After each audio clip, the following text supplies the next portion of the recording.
Saudi আরব ও সংযুক্ত আরব আমিরাতে অবস্থানরত প্রবাসীদের জন্য দেশ দুটিতে 11,000 টন ইলিশ রপ্তানি করবে বাংলাদেশ সরকার।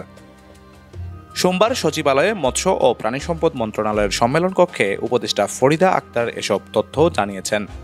উপদেষ্টা বলেন, ইলিশ রপ্তানির উপর নিষেধাজ্ঞা দেওয়ার কারণে 2012 সাল থেকে ইলিশ রপ্তানি বন্ধ আছে।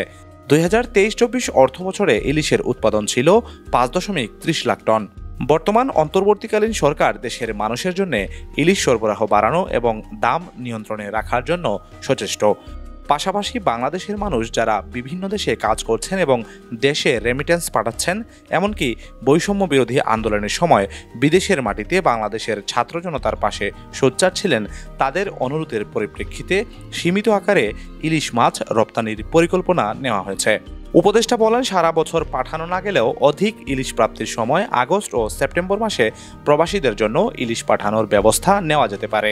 মৎস্য ও প্রাণী সম্পদ মন্ত্রণালয় থেকে প্রাথমিক অবস্থায় দুটি দেশে মোট 11,000 টন ইলিশ রপ্তানির জন্য বাণিজ্য মন্ত্রণালয়ে সুপারিশ করা হবে বলেও জানান এই উপদেষ্টা।